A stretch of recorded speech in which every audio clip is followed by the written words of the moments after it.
Welcome back, ladies and gentlemen, to the Deer Park Coaches Show. Tuck, the great John Harbaugh once said, "Who's got it better than us?" Week one, Yes, the sir. season's here. Who's got it better than us?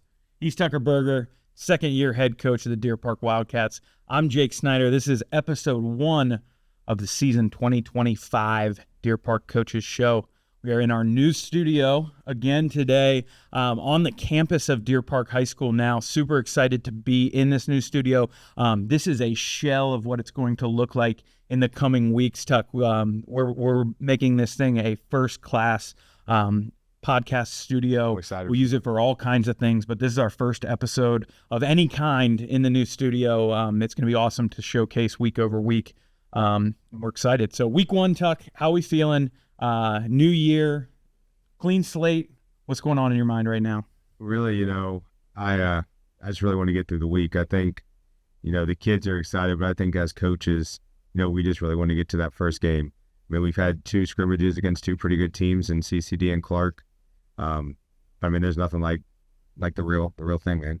So I think just getting out there on Friday and really just seeing what we've worked so hard for since May, I think that's really going to be something we want to see come together. Yeah, that's a great point. And let's start there because, when you get out of school at the end of the year, all of a sudden I think it's like a slow ramp up, getting yourself ready, getting into the season, but it's hot out there. You're practicing every day. What's the summer been like? What's the workout regimen looked like and how your players responding to everything? Yeah, so, we asked a lot out of our guys. They're in there the day after Memorial Day starts, and we're gone. So, from the end of May up until now, we've been really grinding, but I think in terms of kind of dedication to the program and buy-in, this is the best summer we've had since I've been here.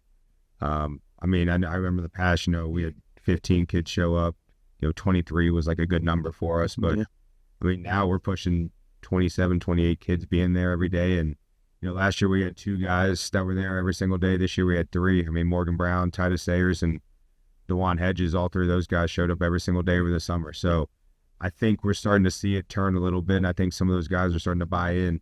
So, I couldn't be happier with where we were and, kind of how we progressed from that day in May up until now.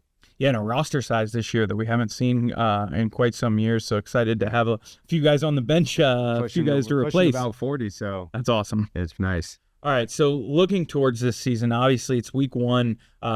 You really, like you said, you scrimmage and things can go great, but, this is the first week where you're going out and you find out who you are. What are you talking to your team about in the summer? What are your expectations? What are we looking at? What do you expect from 2025 out of your team this year? I think when we start, the biggest thing is I'm just really preaching about being better than we were. So I think it's not necessarily record-wise. It's not necessarily, against opponents. But if you feel yourself getting better, if you're stronger, if you feel like you have a better grasp of the offense, the defense, if you feel like you're faster, those are the things you want to do. Because if you're progressing, then just by that, you're getting better. Yeah, I think that's going to make us better as a team overall. But I think that's our biggest thing is just, are you getting better? And are you progressing? We can't control what other teams are doing. We can't control what the refs are doing. We can't control who we play. But really what we control is ourselves and how we act and how we play and, the little things we do. I think that's really what it's been throughout the whole summer and up until now is just, are you doing the little things correctly? Because once you get those little things, those turn into the big things and we see good things happen. For sure. A second year as a coach, it's an interesting dynamic. You've done all this once before. The newness of everything is gone. How do you feel comfort-wise getting into your second year and getting started with things here? Well, that was the thing over the offseason. So for those of you that don't know, we bring in a guy named Tony DeMeo. And, he's in the College Hall of Fame for coaching. He's got a wealth of knowledge. And I talked to him, and I was like, Tony, I just don't feel like I'm doing enough. And he's like, well, that's how I felt my second year. And it's just because you've done it before. Yeah, things slow down a little bit. And it's just like, I felt at the start of last season, going into the year, I was just trying to grab at straws and, I need to do this, I need to do that. But I think we had such a good season last year, and moving into this season, I'm more comfortable. I kind of know what to do. I know what to expect. So it really hasn't been that big of an adjustment, but also having a lot of guys that were on the staff last year, and even some of the new guys we've added that have that experience, it's really easy to lean on those guys who have been around a lot of successful programs, and really just say, hey, how do we feel about doing this? Do we like this? What's something we've done in the past that we think can work? And just trying to roll those ideas out and make it our own. And really, for the most part, it's been really smooth sailing. I mean, I haven't felt at any point I've been overwhelmed. I mean, even talking to, Houston and my dad the other day, I think this is the most dialed in I've kind of felt. Yeah. Just in terms of, the new offense, the defense, and just overall managing everything. I think we're in a really, really good spot. Awesome. Speaking of some of those new coaches, you do have a couple new faces on the staff this year. Tell me about those guys. So two guys that weren't with us last year, and one of them who was with us in a different role. First one, Lucas Brown. Luke has played the past 4 years. Heck of a player. I mean, all state honors, league honors, district honors, everything. And really, he's really grown into himself right now. From where we started that first day in the summer up until now, I mean, he's taken position groups by himself. He's helping out the D-line. He's helping out the JV. I mean, he's really doing a great job. And I can't ask for more from him. I mean, he's a kid that, is fresh out of school, but he knows the game really well, and he just dove right in and took it. Awesome. So, I mean, I can't ask for more from what Lucas is doing. And then on the other side, we got a new offensive line coach, Kevin Zilch. He's coached at Loveland, West Claremont. He's did some stuff for Moeller. He did some stuff at Bowling Green. And, I mean, he just adds a whole lot of wealth up front to us. He was part of the Loveland coaching staff that won state. Oh, wow. Okay. So, I mean, adding a guy who's been there and done that. Knows how to win. Yeah, so he knows what it takes. And, just bringing that to these kids has been really beneficial. And then the last one, Marquise Copeland, up around the Cleveland area, was a 4-year starter at UC, played on the Rams, won Super Bowl with the Rams. I mean, just having him has been huge as well. He's really elevated us in terms of mindset, knowing what it takes to get to that next level. Yeah. But also in practice, I mean, our scout team looks as better as it has, just because he's over there running the scout team and pushing the guys to be better and better and better. And I think that's really helped us as an offense because we're getting a really good look. Yeah. I mean, in the past, it's just been kind of, go roll the ball out there, you walk through the plays, you get it done, you just kind of push the kids around.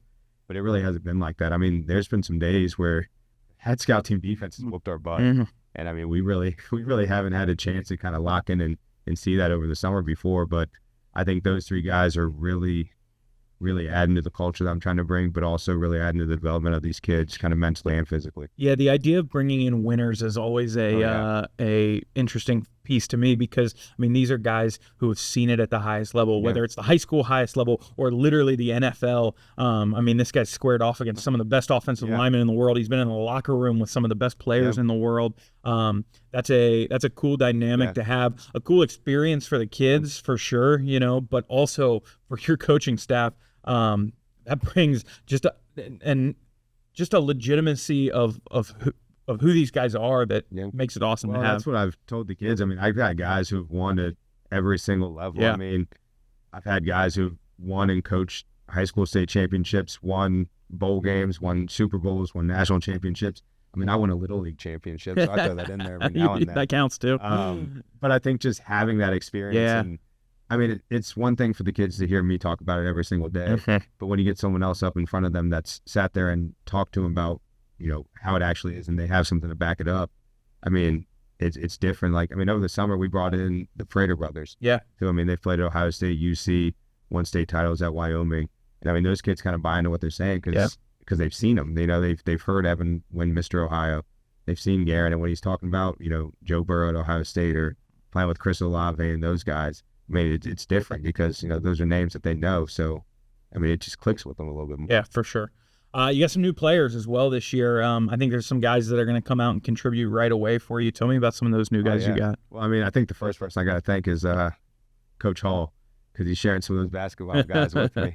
And I think at a small school like this, it's nice because, one, it doesn't necessarily hurt the kids to be out there. But, I mean, it builds more of that school camaraderie, that school culture, because now you got guys that are not just basketball guys, not just football guys, but you got guys that are playing both sports together and really just pushing it together. I mean, Antonio White, you guys know him. I mean, he's dropping buckets in the CHL. He's averaging over 20 points a game. Yeah. But he's been out there working with us, playing corner and receiver, and he's doing a really good job, and he's progressing really well. I mean, obviously he's an athletic freak, but he's going to be someone that I think is going to really grow as the season goes and kind of find his way. The other one is Taj Ingram. He's playing running back for us and safety, and he runs hard. Yeah. I mean, it's going to take some tolls on some team trying to tackle him, play after play after play, because, I mean, he's trying to get every single yard he can, and he's been one guy that's really kind of stuck out for us. And then even up front, we got two new guys. I mean, Jesse O'Reilly, he's came back, and he's really been a big guy for us on both sides of the ball. And then on that other guard, we got Corey Waters, who's back with us. And, I mean, both of those guys have just added so much to our offensive line. I mean, Jesse's really kind of came into himself, and he started playing a freshman, then kind of took some of those years off, and we got him back out, and I think he's really bought in to what we're talking about now. And then Corey left, came back, and he's brought some of that mentality with him, and I think that's really helped a lot of the guys on the offense, and especially the offensive line, to see what it takes to win and be a really good unit. Yeah. Then you got, obviously, most of the offense is coming back from a skill position perspective, at least. There's a lot of pieces in that cupboard and a lot of touchdowns that were scored last year. You got to be excited about the return of guys. Morgan Brown, obviously, your quarterback, Tank Sellers. Yeah. Talk about some of those guys and what it's going to look like this year. I mean, I think the biggest thing is that you see Tank and Morgan taking more of a leadership role this year. Yeah. I think last year they experienced a lot of success, but the thing that we've challenged them with is, you're really good and you guys can do great things on the field, but how can you elevate the guys around you? Yeah. And I think, it was a little bit of a struggle at the start of the summer to get them there. And I mean, I think with anything, when change happens, there's always a little pushback here and there. But I think right now those two guys are really taking it by the horns and really trying to lead this team to where we think we can get. I think the team kind of questioned where we were at going into the scrimmages. But then I think after the two scrimmages, we looked pretty good. I think they were like, we got a shot to be pretty good. Yeah. And I think that was kind of the thing they needed to kind of lock in and be like, all right, we got only 10 weeks guaranteed. Yeah. I mean, how are we going to use those 10 weeks? And I think that's been one of the biggest things for those two is that, it's not always about me. It's not always about, I need the ball, I need this. It's more or less, hey, what can we do to get success? And then things will happen. I mean, those two are going to make big plays. They're going to score. Things are going to happen. But what can you do to affect the game when you don't have the ball is the biggest thing for those two right now. And I think they're doing a good job of progressing with that right now. That's an important point that you make there is, high school is short when you really come down to it. You're guaranteed 10 weeks a year. That's 40 games over the course of your high school career. That's if you start as a freshman. Yeah. There's really not a lot of ball to be played, and getting those guys to understand and take advantage of those moments, those Friday nights that you get, is so important. Yeah. All right. This week 1, you go on the road. And when I say you go on the road, you go on the road. This isn't a 5-minute hike down to Reading or Marymount. You're going up to Dayton. You're going up to Belmont High School, Welcome Stadium, where the University of Dayton plays. Give me some challenges that Belmont presents to you, and just kind of what a first week on the road looks like for Deer Park. Belmont as a whole, I mean, they got some size. They're gonna challenge us with the little physicality. I mean, their line's not big guys that can't move, but they're big guys that can get out there and can really get after it. On the outside, they're really athletic, so they got some skill guys that if we don't tackle well, I mean, a 5-yard gain can turn into an 80-yard gain real quick with those guys. Yeah. So we're gonna have to be really fundamentally sound if we're gonna be successful. We're gonna have to be able to tackle. We're gonna be able to have to block. And really, I mean, I think if we show up, we should be all right. But that's the thing. I mean, teams like Belmont, if you don't take care of business and you give them a little bit of an inch, they'll take it and go. So, that's the one thing that we really have to be mindful of is how can we really lock into what we're doing? How can we focus on ourselves, and how can we get those things done so we don't have to worry about all those variables? Yeah, I think that's a great point. And obviously last year it's a 40-0 win, but last year isn't this year. No. And that's the beauty of high school football is a team gets a good freshman class in, or maybe they had a freshman team that had great players that are jumping up to the varsity level, or they just improve over the course of the year. And you have to go to their place to play it, and you're going to be playing in a gigantic venue. Really locking in on that individual moment and individual game is super important. Well, and I think there's two things with it. I mean, the first thing, you don't know who's on anyone's team at this point. That's exactly right. So much, it's just like college. There's so much movement from high school to high school now. It's crazy.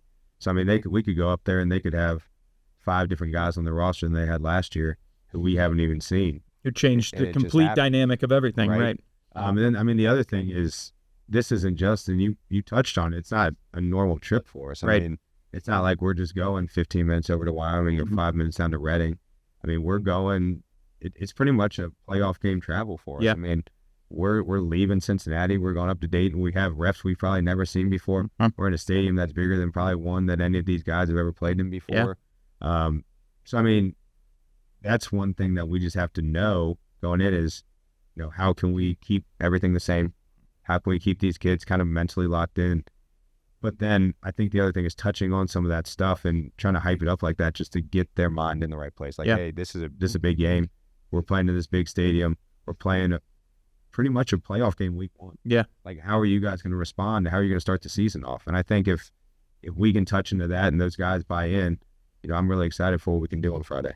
Yeah. All right, before we close things out here, we got a new feature this year. I'm super excited about this. We talk football all day long, but and I could sit here and talk with you all day about it. But one thing that we really want to focus on is highlighting our student athletes this year. We get this platform where people are watching us every single week, and so we wanted to take a second to recognize some of the players. We're going to call it our student athletes of the week. We're going to cover every single sport playing in the fall right now, and we're going to talk about some of those players real quick who had great weeks. So we start with boys soccer. Frank Petrosky.